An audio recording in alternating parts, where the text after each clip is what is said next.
Yoga Vande Mataram channel पर आप सभी का स्वागत है। पिछली वीडियो में हमने महर्षि पतंजलि द्वारा बनाए गए अष्टांग योग के पहले दो नियमों की चर्चा आपसे की थी, यम और नियम। आज हम बाकी के बचे हुए 6 अंगों की चर्चा इस वीडियो के माध्यम से करेंगे। आसन, प्राणायाम, प्रत्याहार, धारणा, ध्यान और समाधि। आसन, योग शास्त्र में आसन का अपना एक अलग महत्व है। आसन एक ऐसी क्रिया है जिसके द्वारा हम अपने शरीर को सुंदर और सुदृढ़ बनाते हैं। शारीरिक व मानसिक स्वास्थ्य के लिए आज की इस भागदौड़ वाली जिंदगी में योग आसनों के द्वारा बहुत राहत मिलती है। आसन ऐसा होना चाहिए जिससे हमारे शरीर में कोई पीड़ा ना हो, हमारे शरीर में कोई कष्ट न हो। एक ऐसी मुद्रा जिससे हम सुखपूर्वक बैठ करके ईश्वर का ध्यान कर सकें, अर्थात जिस शारीरिक मुद्रा में स्थिरता के साथ लंबे समय तक बैठ सकें उसे हम आसन कहते हैं। अब आता है प्राणायाम। प्राण जमा आयाम, अर्थात श्वास, जो हमारा श्वास होता है उसको बाहर निकालना और अंदर लेना, इसको हम प्राण कहते हैं, प्राणायाम कहते हैं। प्राण जमा आयाम, प्राणायाम।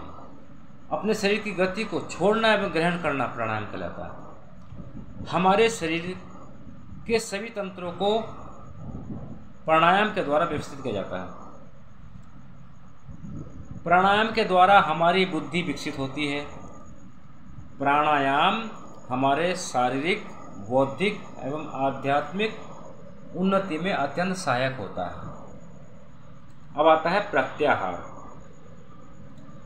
आँख, कान, नासिका आदि 10 इंद्रियों को संसार के विषयों से हटाकर परमात्मा में लीन हो जाना ही प्रत्याहार कहलाता है। अब आती है धारणा। देशबंध चित्तस्य धारणा। क्या है?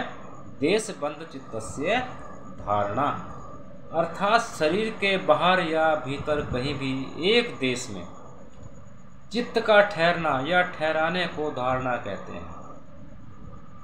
यहाँ देश का अर्थ किसी स्थान से नहीं है।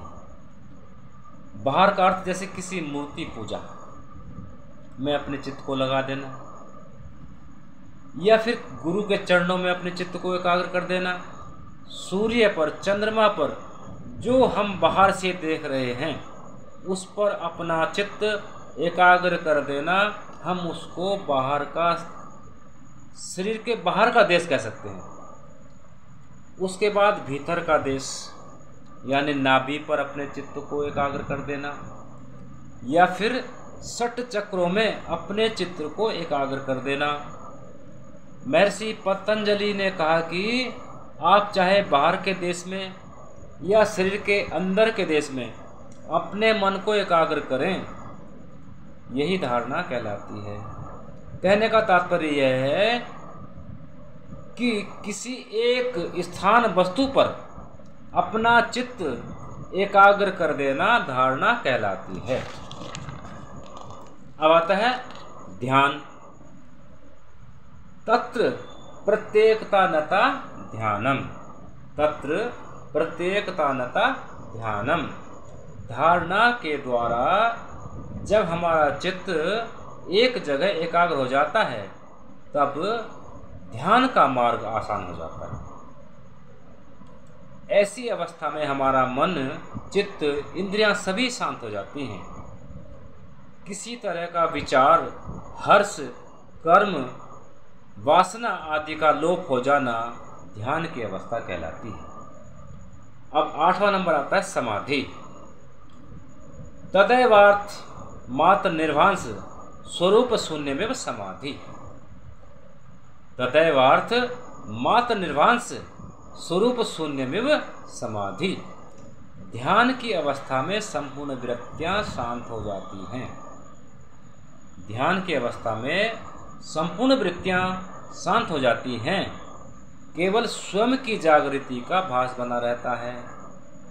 ध्यान के लगातार अभ्यास से स्वतः ही मन या चित्त अगले स्तर तक पहुंच जाता है, जिसे हम समाधि कहते हैं।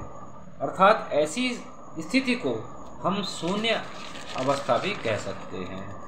केवल आत्मा में विचरण करती है और आत्मा और परमात्मा का मिलन समाधि की स्थिति कहलाती है। तो आज हमने बहुत ही सरल और सीधी भाषा में महर्षि पतंजलि द्वारा बनाए गए बाकी के 6 अंगों की चर्चा आपसे की है। आपको पसंद बिल्कुल आएंगे। धन्यवाद।